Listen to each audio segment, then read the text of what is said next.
حياة جئنا تبصرة عن كل ضلال أعددنا بضع رسالات تحمل نورا للأجيال معنا نهج mulai kajian bulanan di Musola Al-Musyawarah yang kita ini. Pada kesempatan kali ini kajian akan diisi oleh Ustaz Hudzaifah. Beliau sudah berada di tengah-tengah kita. Beliau adalah alumni Fakultas Syariah Muhammad bin Saud University Kerajaan Saudi Arabia Jakarta, atau biasa kita kenal dengan nama Libya. Kemudian pada kesempatan kali ini kita akan mengkaji tentang kitab Hadis Arba'in, insyaallah. Mungkin sekian saja yang dapat kami sampaikan. Untuk lebih dapat menghemat waktu, kita mulai kajian kali ini. Saya serahkan kepada Ustaz Hudzaifah. Padanya saya persilakan.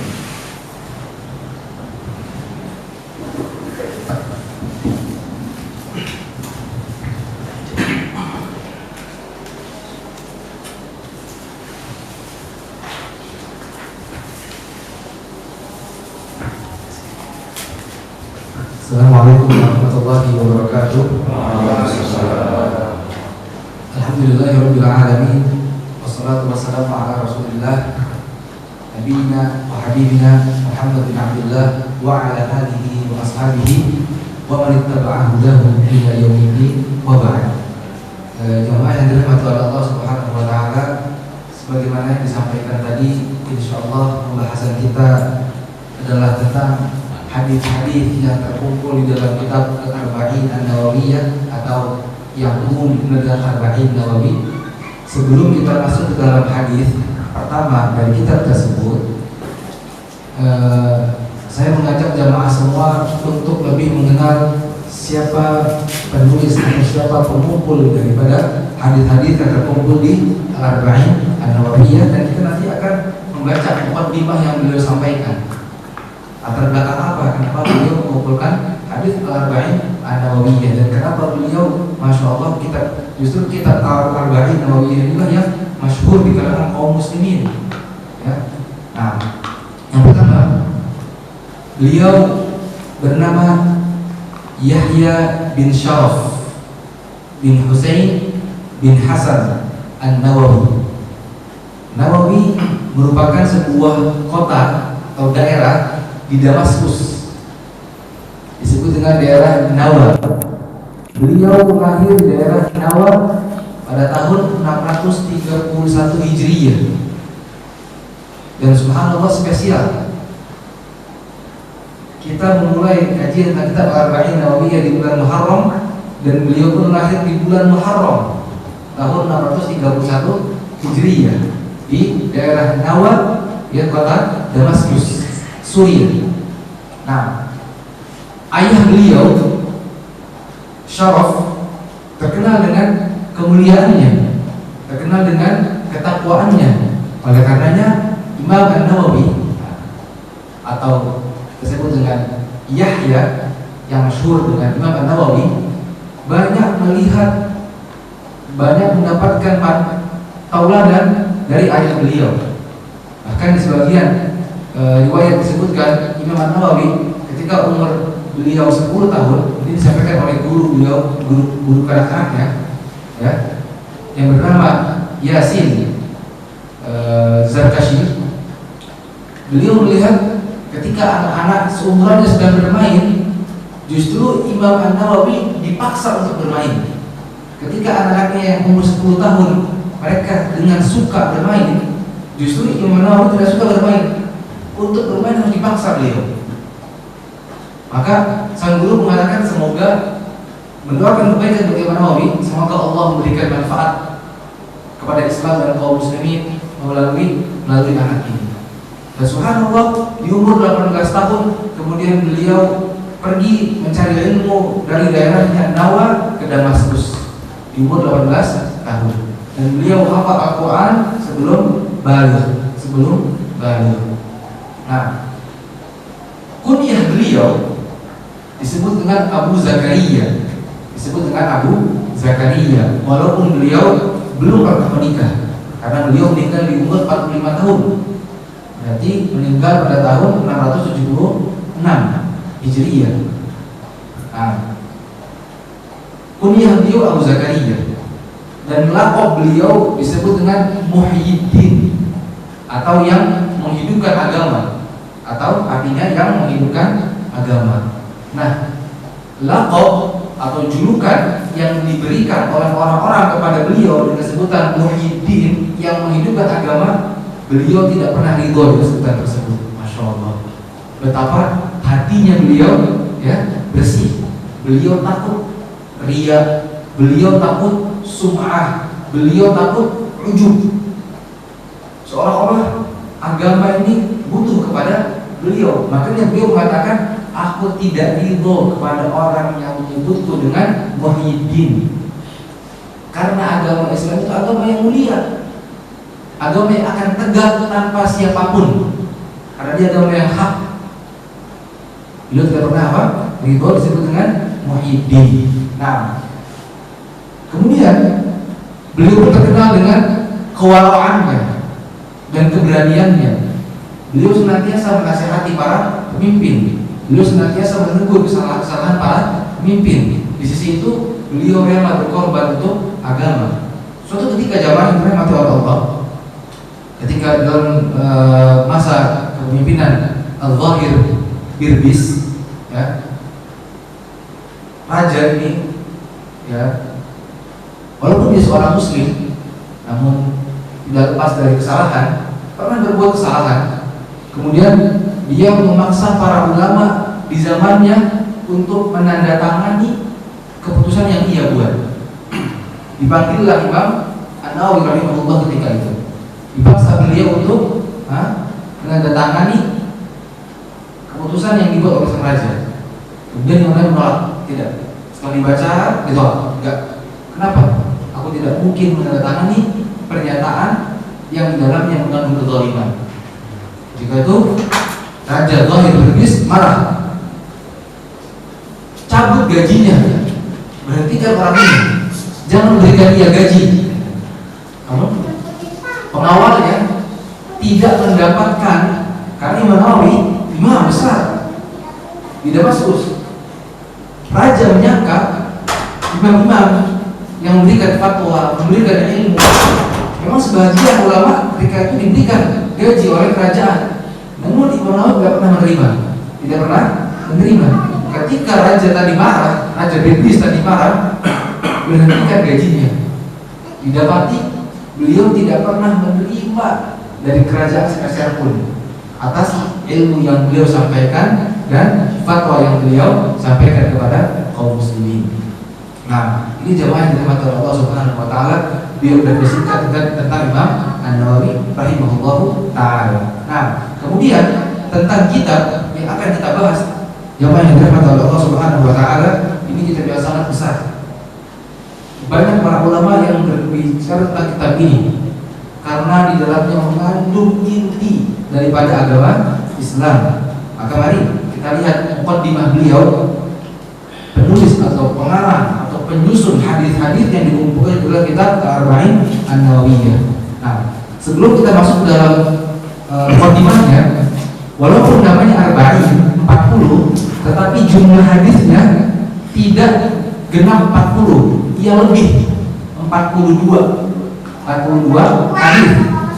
Kenapa disebut 40? Karena disebut aghlabnya, disebut jumlah yang dominannya 40. Maka disebut Al-Arba'in An-Nawawiyah, 40-nya Imam Nawawi, maksudnya bukan oleh Imam An-Nawawi. Kata beliau, setelah beliau memuji Allah Subhanahu wa taala dan memberikan salawat kepada Rasulullah sallallahu alaihi wasallam, amma ba'du, kata beliau, adapun setelah muqaddimah, faqad rawaina an Ali bin Abi Thalib wa Abdullah bin Mas'ud wa Mu'adz bin Jabal wa Abi Darda wa Ibnu Umar wa Ibnu Abbas wa Anas bin Malik wa Abi Hurairah wa Abi Sa'id al-Khudri radhiyallahu anhum min turuqin katsiratin bi mutanawwi'at anna Rasulullah sallallahu alaihi wasallam qala man hafidha ala ummati 40 haditsan min amri diniha ba'athahu Allah yawmal qiyamati fi zumratil fuqaha wal ulama. Kata beliau, kami mendapati riwayat dari Ali bin Abi Thalib, Ada juga riwayat daripada Abdullah bin Mas'ud, sahabat Nabi. Ada juga riwayat daripada Mu'adz bin Jabal, dari sahabat Abu Darda, dari sahabat Ibnu Umar, sahabat Ibnu Abbas, sahabat Anas bin Malik, sahabat Abu Hurairah, sahabat Abu Sa'id Al-Khudri. Dari jalan yang banyak Nabi bersabda, barang siapa yang menyampaikan 40 hadis yang berkaitan dengan perkara agama kepada umatku, maka Allah Subhanahu wa taala akan membangkitkan dia di hari kiamat, dikelompokkan bersama para fuqaha dan para ulama. Dan di riwayat yang lain kata beliau, ba'atsahullahu faqihan 'aliman. Allah bangkitkan dia dalam keadaan faqih dan alim. Di riwayat sahabat Abu Darda disebutkan, wa kuntu lahu yaumal qiyamati syafi'an wa syahidan. Nanti aku, kata Rasulullah, di hari kiamat akan memberikan syafaat dan akan menjadi saksi untuk orang tersebut yang mengumpulkan 40 hadis yang berkaitan dengan perkara penting dalam urusan agama. Bahkan di satu riwayat sahabat Ibnu Mas'ud dikatakan untuk orang ini masuk ke dalam surga melalui pintu yang kau inginkan. Kata beliau, ya, kata Imam An-Nawawi rahimahullah taala, wa qad istaghfarullah taala jami'a 40 haditsan. Dan sungguh aku telah beristikharah kepada Allah, ya, untuk mengumpulkan 40 hadis. Iqtidaan biha ila imatil a'lam, karena mengikuti para ulama pendahulu saya. Siapa aja?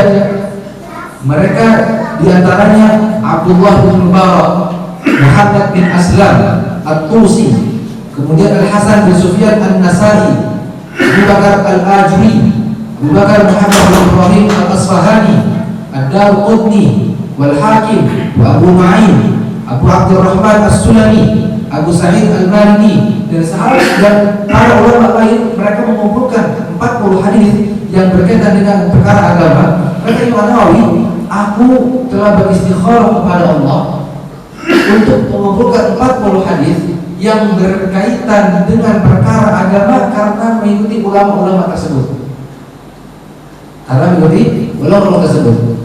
Wa qad ittafaqa al-ulama 'ala jawaz al-amal bil hadits ad-dha'if. Padahal para ulama telah bersepakat bahwasanya boleh kita beramal dengan hadis yang dhaif. Jadi hadis yang tadi riwayatnya banyak itu jamaah, ternyata kata beliau hadisnya hadis yang dhaif. Yang disebutkan apa? Barang siapa yang mengumpulkan 40 hadis, maka akan dibangkitkan apa? Bersama para fuqaha. Atau di riwayat yang lain apa? Dibangkitkan dalam keadaan faqih. Di riwayat yang lain apa? Nanti di hari kiamat aku akan menjadi apa? Pemberi syafaatnya dan akan menjadi saksi baginya. Ternyata ini semua kata beliau Imam Nawawi hadisnya dhaif. Maka mengumpulkan 40 hadis di dalam kitab Arba'in Nawawi ini bukan karena hadis itu, tapi karena aku mengikuti jejak pendahuluku. Mereka Al-Hakim, ya, mereka mengumpulkan 40 hadis yang berkaitan dengan apa? Dengan urusan agama. Walaupun hadis tadi dhaif, para ulama sepakat boleh menggunakan hadis yang dhaif untuk apa? Untuk fadhilul amal yang berkaitan dengan amal-amal atau keutamaan amal saleh.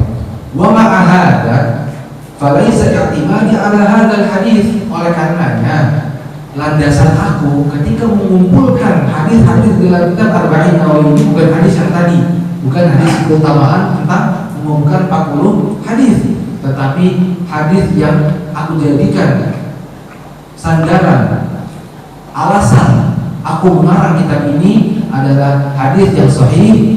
Nabi SAW bersabda, liyuballigh asy-syahid minkum al-ghaib. Orang yang memiliki ilmu hendaknya menyampaikan kepada orang yang ghaib, orang yang tidak hadir dalam ketika itu. Maksudnya tidak berilmu maksudnya. Atau di hadis yang lain Nabi bersabda, nadharallahu ra'an sami'a maqalati fawa'aha.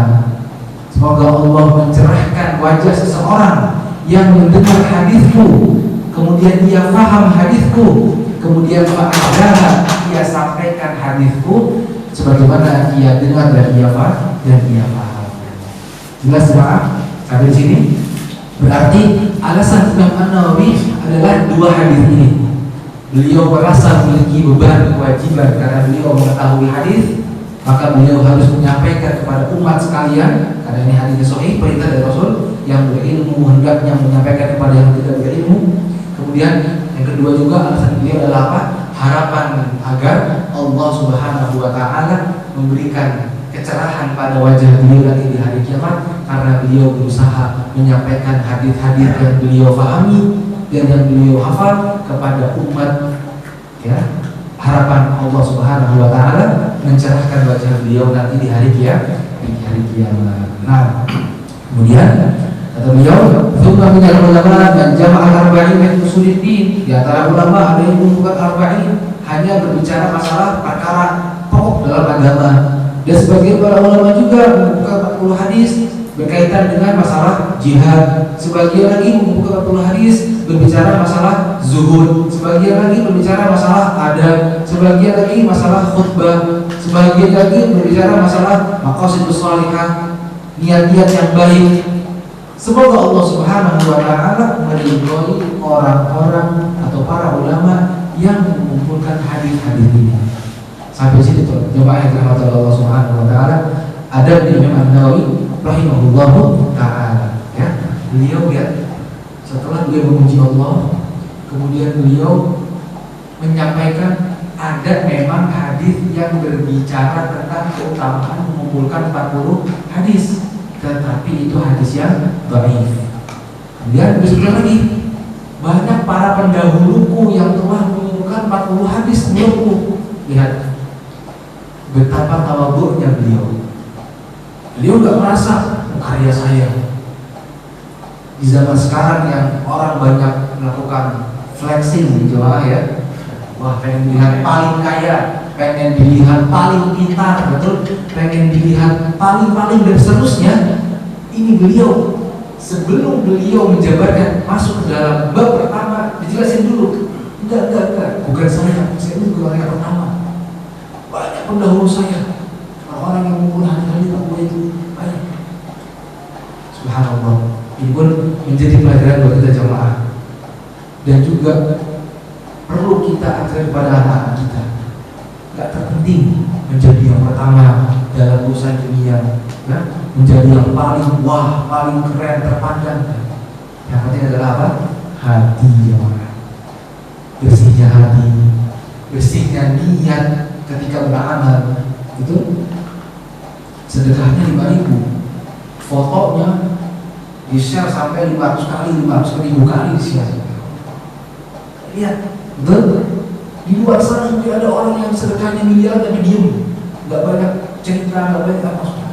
Bahkan mungkin tangan kanannya bersedekah, tangan ini nggak tahu.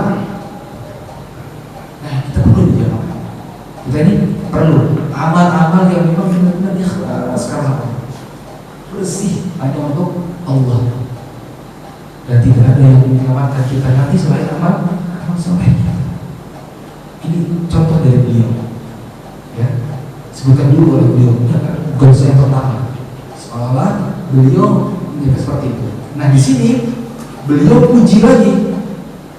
Di antara pendahulu itu ada yang mengumpulkan 40 hadis berbicara masalah pokok agama, berbicara masalah fikih, berbicara masalah adab, akhlak, khutbah.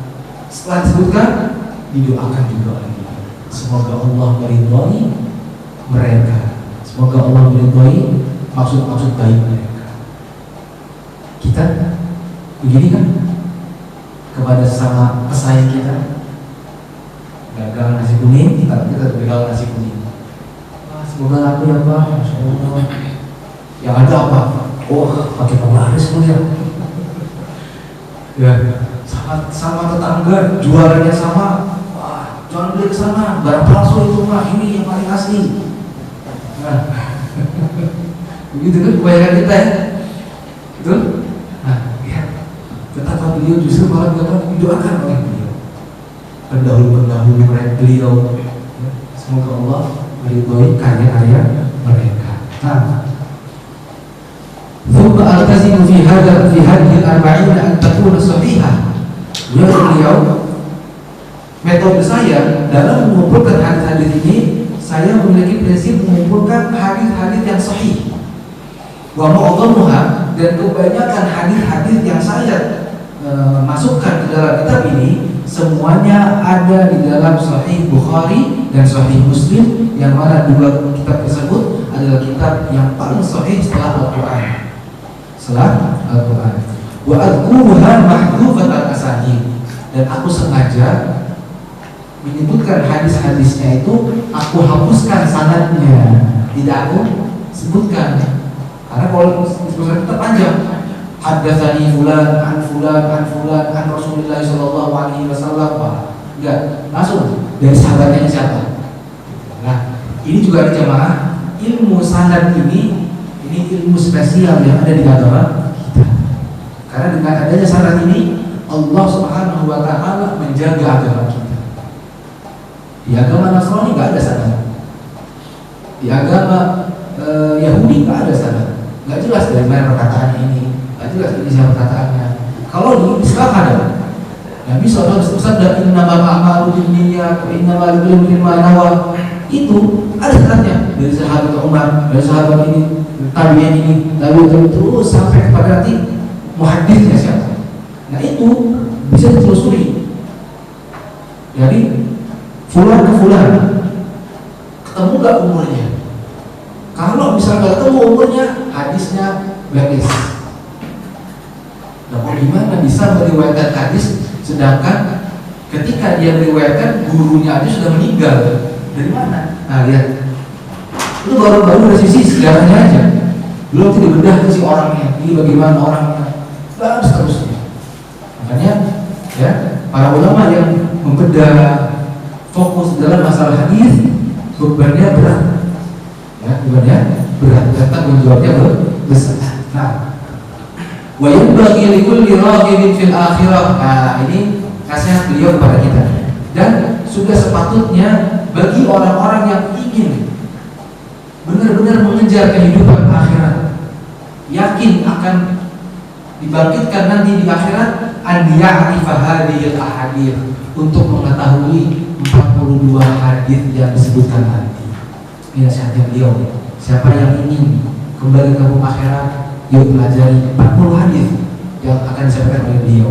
Limashtaghalat alaihi minal muhimmat. Kenapa? Karena 42 hadis itu nanti banyak sekali mencakup hal-hal yang penting. Wahtawat alaihi minat tanbih ala jami'it ta'at, dan banyak memberikan warning bagi kita dalam menjalankan ketaatan kepada Allah. Orang yang yakin akan dibangkitkan di akhirat, dia pasti akan mulai memperhatikan perintah dan larangan Allah, betul?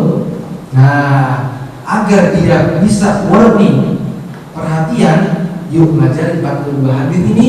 Semoga amalan ketaatan yang dilakukan oleh orang-orang ini, orang-orang yang berusaha mengejar kehidupan akhirat, bisa bermanfaat, diterima oleh Allah.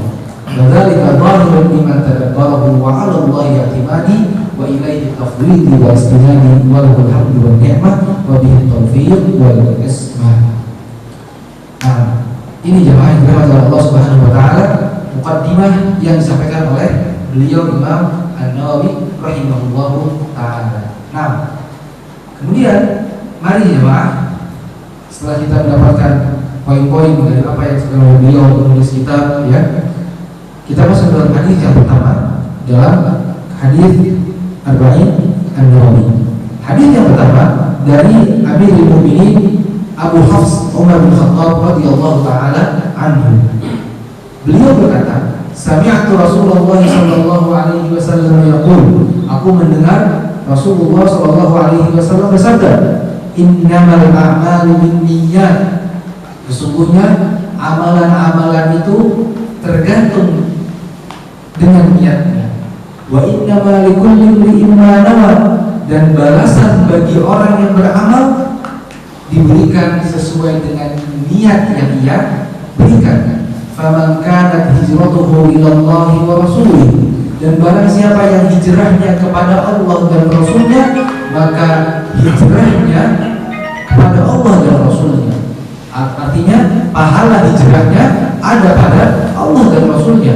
Wa man kanat hijratuhu lidunya yusibuha, dan barang siapa yang hijrahnya hanya untuk mengejar dunia yang ingin ia dapatkan, atau imra'atin yang kihuha, atau hanya untuk mendapatkan perempuan wanita agar dia bisa nikahi, maka hijrah atau pahala hijrahnya sesuai dengan niat tujuan hijrah yang dia niatkan.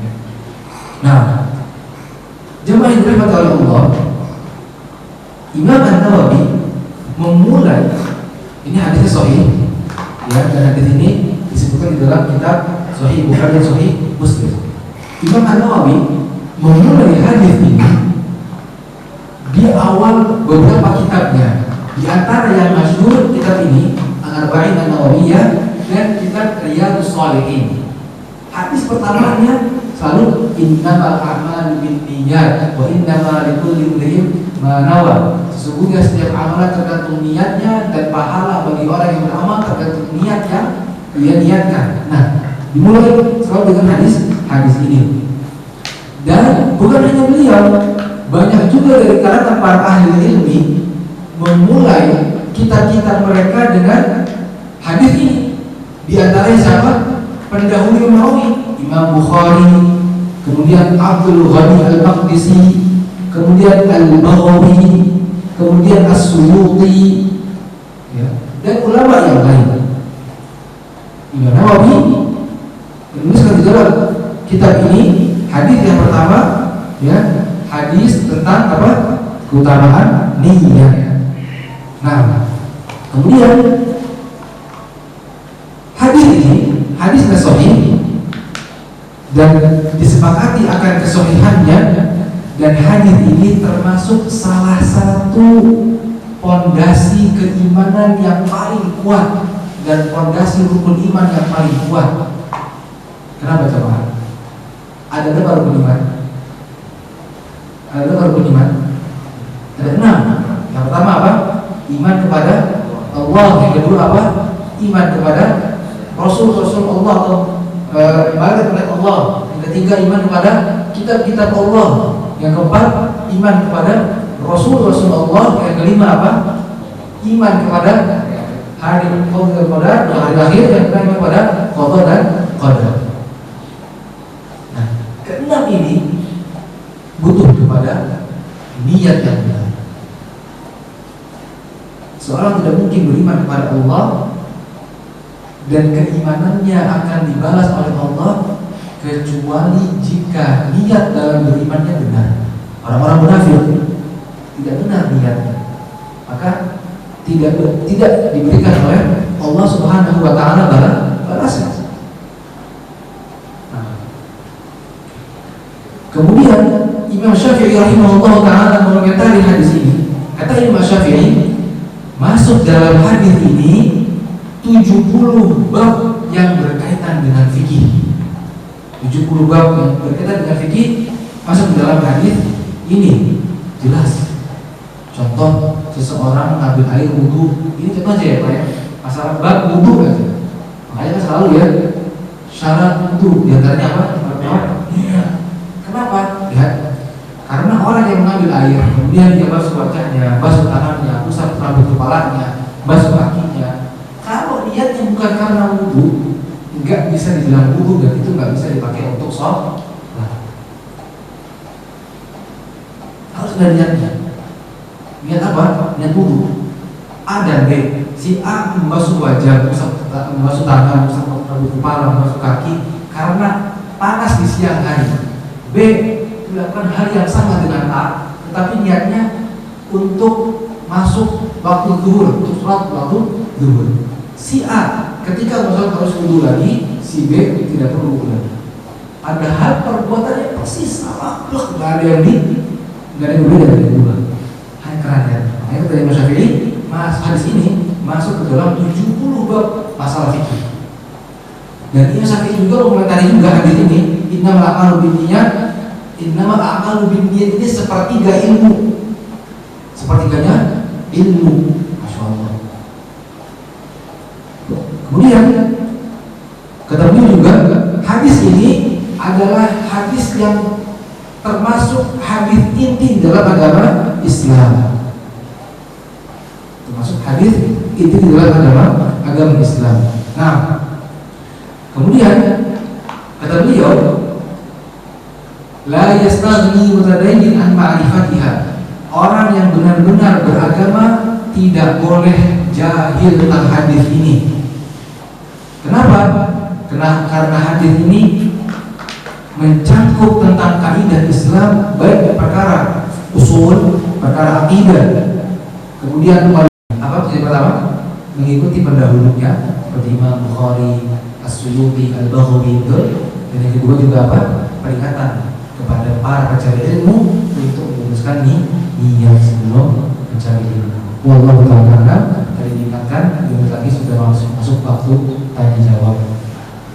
Fadhil jawab sudah ada pertanyaan.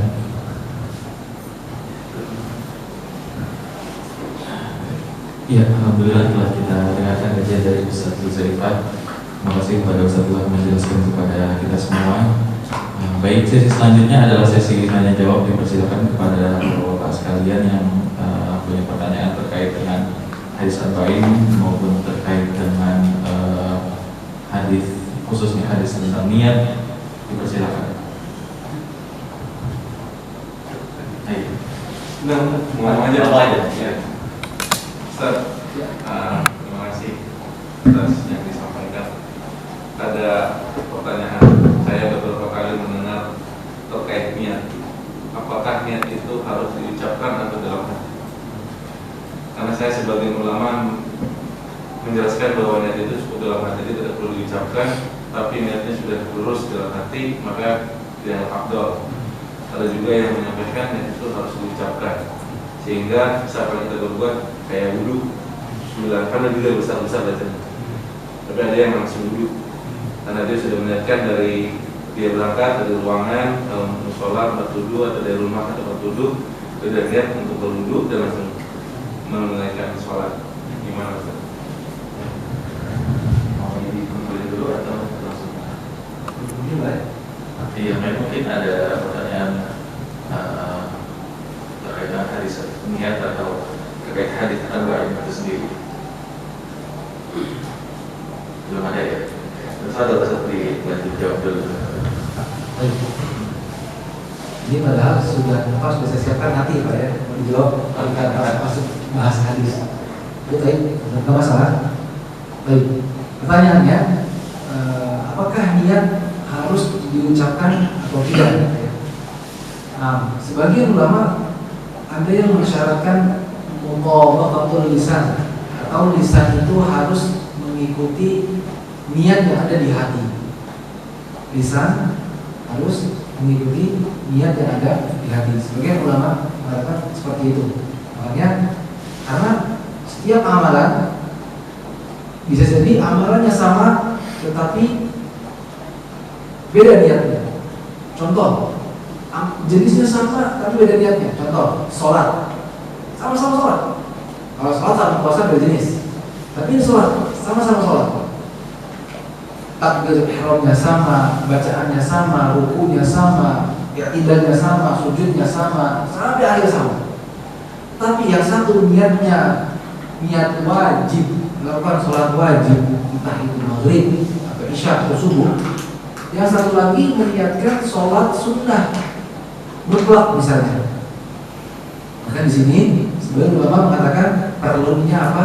Mutabaqatul lisan, mengikuti apa? Niat yang ada di hati. Sebagian ulama mengatakan tidak perlu apa? Diucapkan. Kenapa? Karena tidak ada riwayat yang menjelaskan bahwasannya Nabi Shallallahu Alaihi Wasallam, kemudian para sahabat, kemudian para tabi'in dan tabi'ut tabi'in, mereka mengucapkan apa? Niat yang mereka niatkan. Kemudian pendapat berikutnya, pendapat yang pertama mengatakan, bukankah ketika haji seseorang mengucapkan labbaik, ya, orang yang haji dia orang yang umroh, sama Pak, harus melepaskan apa? Jahitan, sama, harus bermiqat, sama, harus bertalbiyah ketika miqat. Tapi yang bedanya apa? Sama, harus tawaf, sama, harus sa'i. Tapi di akhir sama, harus sama tahallul. Betul? Tapi yang bedanya apa? Kalau orang yang haji labbaik Allahumma hajjan ketika di miqat, betul? Kalau orang yang umroh, labbaik Allahumma umroh ketika di miqat. Nah, kata yang pendapat yang pertama, sebagaimana haji diperintahkan untuk bertalbiyah, membedakan apakah ihramnya ini ihram untuk haji atau umroh, maka dalam amalan-amalan lain pun perlu dibedakan. Ya, tapi ini kan kiasnya atau kias yang dilakukan oleh sebagian para ulama, betul? Nah, Syekh Utsaimin rahimahullah lebih condong kepada tidak perlu diucapkan. Jawaban untuk pendapat yang pertama tadi, yang mengkiaskan dengan haji dan umroh, haji dan umroh talbiyahnya itu diperintahkan oleh syariat, memang harus diucapkan, harus dikeluarkan. Sebagaimana orang yang sholat harus mengucapkan takbiratul ihram. Namun takbiratul ihram bukan bagian dari niat. Sama, bertalbiyah pun itu bukan bagian dari niat. Labbaik Allahumma umratan atau labbaik Allahumma hajjan, itu pun bukan bagian dari niat. Itu hanya syiar yang diperintahkan oleh syariat untuk diucapkan ketika di miqat. Sama, orang yang mau takbiratul ihram ketika dia sudah berdiri menghadap kiblat, dan sebelum memulai semua perbuatan dan ucapan sholat, dia harus bertakbiratul ihram. Allahu Akbar. Bacaannya ditentukan. Sama, nggak boleh orang bilang Allahus Shomad walaupun sama-sama memuji Allah. Karena apa? Yang diperintahkan lafaznya harus Allahu Akbar. Nah pun sama, di dalam talbiyah harus labbaik Allahumma umrah. Gak bisa pakai redaksi atau bahasa yang lain, harus labbaik Allahumma umrah, seperti itu. Nah, maka Allahu a'lam, saya lebih condong kepada pendapat yang kedua. Ya, jadi tidak perlu mengucapkan apa? Niat. Dan dari sisi yang lain, niat secara bahasa maknanya adalah maksud. Maknanya adalah maksud. Orang bisa dilihat niatnya dari langkah-langkah yang dia lakukan. Dia datang ke masjid, lalu dia ingin sholat. Lantas bagaimana Ustaz? Yang wudhu tadi A dan B, kita tahu dari mana? Kita orang yang di luar memang tidak bisa melihat ini wudhu untuk sholat apa ini wudhu untuk apa? Mendinginkan badan. Yang tahu siapa? Orang yang melakukannya. Karena niat ini adalah amal hati antara pelaku dan Allah. Jelas? Jadi kita yang di luar hanya bisa melihat dari zahir, tapi tidak mempengaruhi kesohihan amalan tersebut. Amalan orang yang sudah melakukannya. Contohnya nggak ini Pak, kalimat saya ini. Contoh, Bapak berdua wudhu, Bapak wudhu untuk sholat isya, Bapak wudhu hanya untuk mendinginkan badan. Saya dari luar secara zahir, ya, saya tahu Bapak berdua ini untuk isya. Padahal Bapak yang ini tidak untuk isya, karena kepanasan aja saya mau wudhu. Nah, Bapak ini walaupun wudhu dan niat untuk isya, penilaian saya kepada beliau ini tidak mempengaruhi kesahihan wudhunya beliau. Karena tadi niat itu amalan hati antara pelaku dan Allah Subhanahu wa Ta'ala. Jelas? Jelas ya Pak ya? Dari sisi sahnya atau tidaknya hanya berkaitan si pelaku dengan Allah. Maka tidak perlu diucapkan. Betul, dari sisi orang yang melihatnya nggak terbedakan ini wudhu buat apa ini. Cuman pentingnya apa orang yang melihat, bukankah niat hanya hubungan antara pelaku dan Allah. Jelas ya Pak ya? Mudah-mudahan dapat dipahami. Allah Ta'ala. Ada pertanyaan lanjutan dari Bang Oki atau sudah jelas? Sudah jelas. Baik, pertanyaan lain dari Pak Edwin, silakan. Ustaz, kalau kita melihat pada diri ya, kan antara hati dengan lisan itu bisa berjalan sendiri-sendiri gitu. Jadi bisa aja kita niat dalam hati mengucap gitu, saya mau wudhu gitu, tapi hati kita kemana-mana gitu. Nah, sementara idealnya kan memang lisannya terucap, hati juga mengarah yang sama, gitu, itu ideal. Nah kalau di antara dua ini sebenarnya kalau punya Ustaz sampaikan tadi, Ustaz memilih yang nggak perlu diucapkan, berarti artinya yang penting hatinya itu betul. Sebenarnya ini buat pertanyaan mereka, kualifikasi. Betul Pak. Bagi teman-teman yang menurut pendapat pertama, kadang ketika misalnya ya di sini gimana Pak, ketika muncul itu misalnya nama itu misalnya sholat maghrib gitu ya, walaupun lisannya ngomong, tetapi hatinya nggak begini, nggak keterima gitu. Hati-hati. Innamal a'malu binniyat. Amalan tergantung dengan niatnya. Nah sekarang teman-teman yang mengambil pendapat yang pertama tadi misalnya, enggak saat saya cuma pendapat yang pertama misalnya, cukup jika memang teman-teman telah melakukan riset, telah silakan.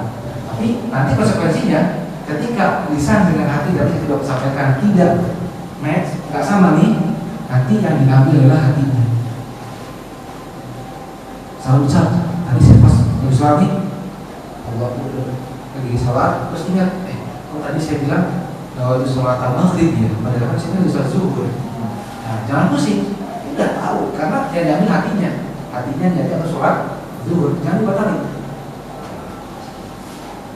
Jadi kalau mau rujuk lagi kayak ini, kita kalau mau rujuk lagi saat sholat, zikri, sholatlah kamu untuk mengingatku. Jadi kalau kita dalam sholat kan hakikatnya mengingat itu. Kalau dalam sholat mengingatnya kemana-mana, berarti kita juga lagi nggak sholat. Nah, kalau itu maksudnya masalah khusyuk Pak. Ya, ini juga masalah niat. Kalau khusyuk itu berkaitan ketika pertengahan amal. Wa aqimis sholata lidzikri. Ya, berarti ini sholatnya nggak khusyuk. Kalau niat itu di awal sebelum masuk. Nah, seperti itu Pak. Intinya kalau khusyuk tidak merusak semua amalan. Kalau niat itu salah, udah depan, karena di depan ya. Ya betul. Bisa membuat tidak sah atau bisa membuat tidak diterima amalnya.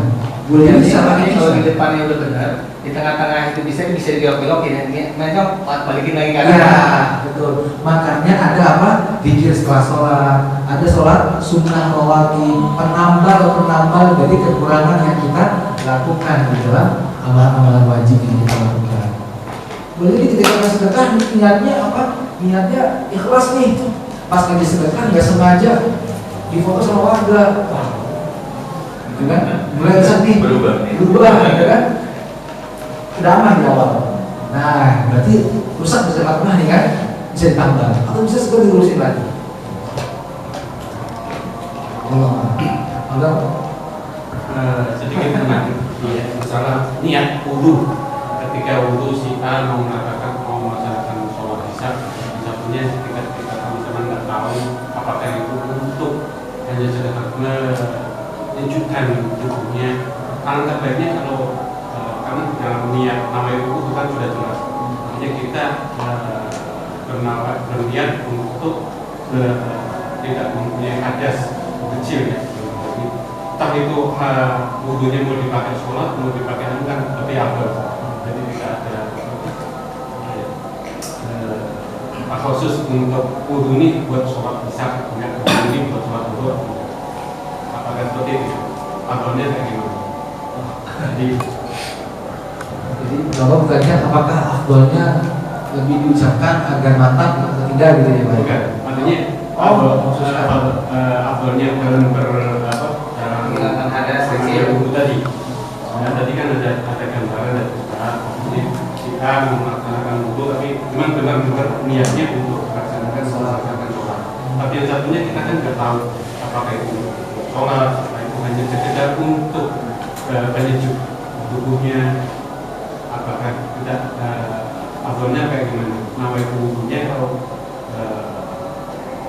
ya kita laksanakan aja wudu baik itu pakai untuk sholat atau untuk menjaga supaya diri kita tetap mempunyai wudu atau gimana? Tetap Pak, niat tetap bukan ini malah bukan afdal, tapi harus niatkan untuk beribadah. Niatkan untuk beribadah. Ya, ibadah kan pengertiannya melaksanakan perintah Allah atau pengertiannya hal-hal yang dicintai oleh Allah, betul kan? Dan Allah cinta kalau kita apa? Melakukan apa yang Dia perintahkan, betul? Nah, perintah wudhu ini ada dalam Quran. Ya ayyuhalladzina amanu idza qumtum ila sholati faghsilu wujuhakum wa aydiyakum ilal marafiq wamsahu bi ru'usikum wa arjulakum ilal ka'bayn. Ada perintahnya kan? Berarti ketika kita wudhu karena menjalankan perintah Allah, ini benar, ini berpahala. Nah, sekarang boleh tanya, mana afdalnya Ustaz? Perlu diniatkan enggak? Afdal itu harus diniatkan. Untuk apa? Untuk ibadah. Jangan perintah Allah itu wudhu. Nah, sekarang kalau mungkin orang-orang yang punya kebiasaan atau kayak kita mungkin ya wudhu tadi maghrib ya, belum batal sampai sekarang nih. Tadi kan saya wudhunya untuk maghrib. Apakah untuk isya ini saya harus wudhu lagi, ganti niat lagi untuk isya, gitu kan? Nah, oleh karena ketika Bapak berwudhu, niat untuk beribadahnya bukan karena sholatnya, tapi karena apa? Ya, dan menghilangkan hadas itu adalah perintah Allah. Maka ketika Bapak sudah wudhu di maghrib, kemudian Bapak belum hadas sampai isya, bahkan sampai subuh misalnya, mungkin nggak Bapak, mungkin yang itikaf, mungkin ya, ada tidur semalam ibadah, gitu kan ya, mungkin ya masih terjaga, belum, mungkin bisa dipakai buat 3 sholat. Kenapa? Dia biar itu terpakat hadas. Anu aja sifat tadi ini ada seolah-olah ada ketika wudhu si A ini wudhu untuk sholat besar, si A ini wudhu untuk menunjukkan sholat. Tapi kan hanya pandangan kasat mata kita melihat 2 orang ini wudhu, tapi kita nggak tahu niatnya kayak gimana. Nah, betul. Tadi yang saya bilang Pak, yang tahu kita. Nah, betul. Yang sedang kita bicarakan ini adalah untuk menjadi bahan minyak kita, bahan koreksinya kita. Tetapi kita orang yang di luar nih melihatnya nggak akan bisa membedakan mana yang wudhu untuk sejuk, mana yang wudhu untuk ibadah. Maka hadis innamal a'malu binniyat ini bukan diberikan untuk orang yang menilai, tapi untuk orang yang sedang beramal. Nah, begitu. Jadi kita ini kayak Bapak sekarang duduk di sini ilmu. Saya nggak tahu mana yang duduk benar-benar mencari ilmu, mana yang duduk sekedar formalitas, saya nggak tahu. Nah, hadis innamal a'malu binniyat ini bukan buat saya, tapi buat panjenengan, buat jamaah-jamaah yang hadir ini, awas buat innamal a'malu binniyat. Duduknya capeknya di sini, jangan sampai apa? Dapat capek aja. Nah, sama basahnya wajah, basahnya kaki, tangan, jangan sampai sekedar basah aja, tapi nggak dapat pahala. Nah, gitu ya Pak, yang lebih ya Pak ya. Jadi kalau kita niatkan tadi pas saya mau wudhu, bisa kan? Pas saya mau wudhu, saya niatkannya adalah untuk sholat maghrib. Berarti begitu bisa, meskipun saya belum batal, harus wudhu lagi? Enggak, sudah Pak. Kalau niatnya untuk sholat maghrib? Tadi sebenarnya walaupun Bapak belum mengucapkannya buat sholat maghrib, sejatinya Bapak itu sedang mengangkat hadas. Niatnya Bapak mengangkat hadas. Cuman memang syarat masuk sholat maghrib harus hilang hadas. Maka Bapak mengangkat hadas berdekatan dengan sholat maghrib.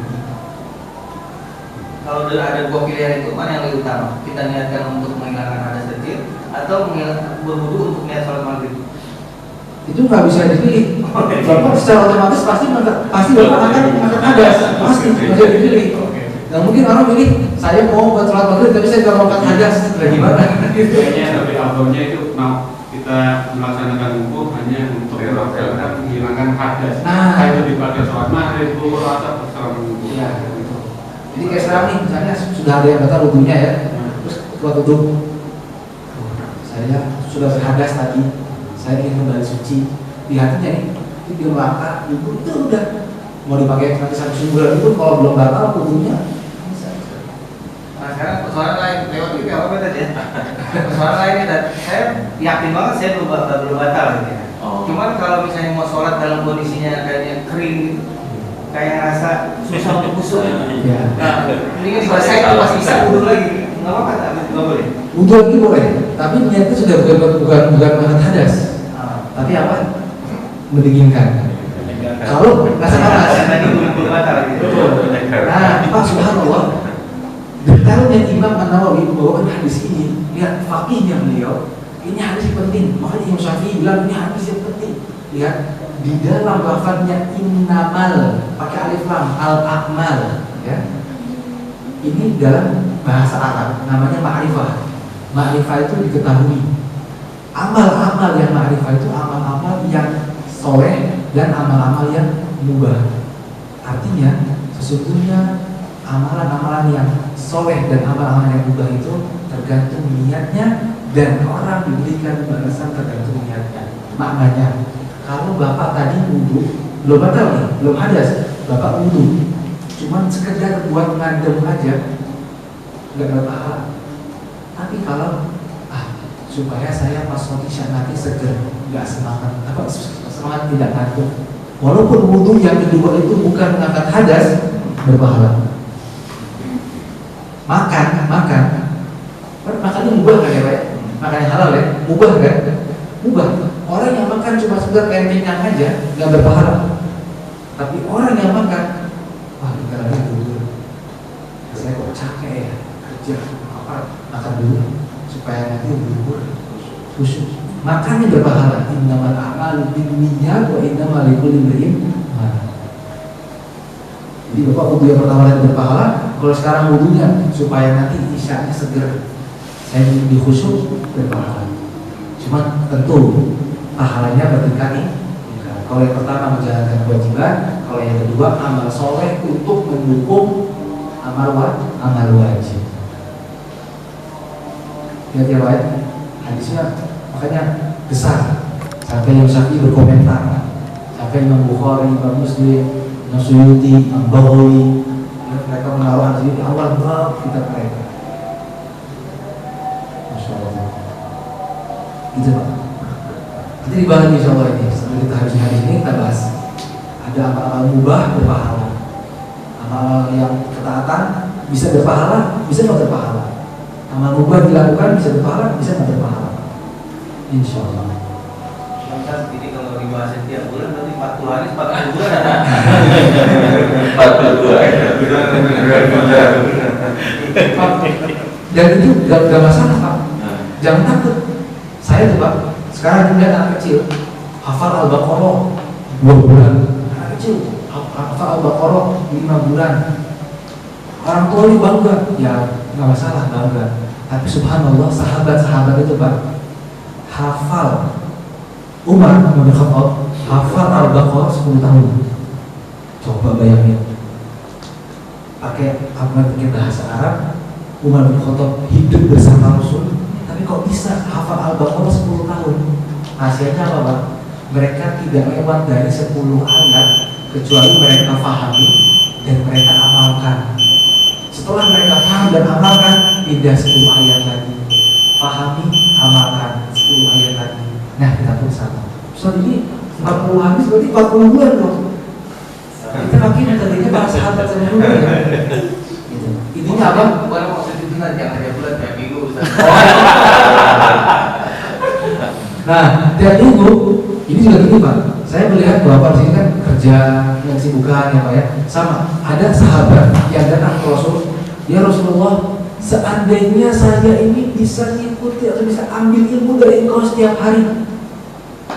Bahkan ada yang gini curhat ke Rasul, ya Rasul, saya ini pengen sekali tinggal dekat sama engkau. Saya nggak mau kerja, nggak mau apa. Kenapa? Kalau saya dekat sama engkau ini semangat ibadah terus.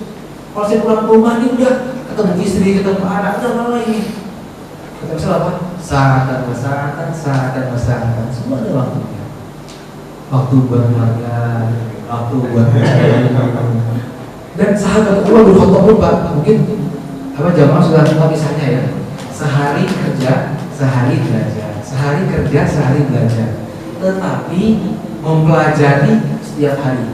Bedanya apa Ustaz? Gini, sehari kerja, hari ini bukan kerja, nggak datang ke majelis Rasul, tapi di sore harinya nanya ke tetangganya yang hadir. Tadi ada hadis apa dari Rasul? Ada apa aja? Besoknya tetangganya yang kerja cari dunia, umatnya yang hadir. Nanti sore hari dia lupa cerita nih. Tadi itu Rasul mengajarkan itu seperti ini. Bahkan sahabat Abu Bakar Siddiq pun ketika Rasulullah meninggal, beliau sedang apa? Sedang pergi keluar untuk urusan dunia. Nah ini berarti pelajaran buat kita jamaah. Jangan tinggalkan kesibukan jamaah semua, lakukan. Tetapi yang terpenting himmah, semangat ini jangan sampai padam. Jangan dikebrut langsung, nanti futur, nanti kebrut lagi, tapi sedikit dan seperti karena saya waktu kalau setiap minggu jamaahnya yang futur, saya futur juga gitu kan. Kalau misalnya kita ketemu 11 kali kan enak, jamaah ada waktu, ya kan? Karena mungkin begitu hari Minggu anak pengen ngajak keluar makan, istri pengen ngajak keluar, betul kan? Ada tamu dari kampung gitu kan? Kajian apa? Atau kayak apa ya? Sebetulnya saya rasa pas terus ya, pas. Ya, alhamdulillah. Masya Allah, yang menarik sekali kajian kita hari ini tentang hadis arba'in. Bahkan satu hadis pun belum selesai sebenarnya kita bahas ya tadi. Jadi memang luar biasa kajian keilmuan membuat kita haus akan ilmu, membuat kita sadar betapa kita sangat lemah di hadapan Allah, betapa kita sangat miskin ilmu, betapa kita sangat butuh kajian-kajian Islam seperti ini. Dan mudah-mudahan semangat ini terus tumbuh di dalam diri kita sehingga dalam kajian-kajian selanjutnya bukan hanya kita tetap hadir, tapi kita juga mengajak anak-anak kita, sahabat-sahabat kita untuk juga hadir di kajian ini. Baik, karena sudah masuk waktu Isya, mari kita akhiri kajian kita pada hari ini. Terima kasih untuk Ustaz Huzaifah yang telah meluangkan waktunya untuk mengisi kajian, untuk mencerahkan kita semua. Dan kami akhiri dengan kalimat hamdalah. Alhamdulillahirabbil alamin. Subhanallah wa bihamdihi asyhadu an la ilaha illa anta astaghfiruka wa atubu ilaik. Assalamualaikum warahmatullahi wabarakatuh.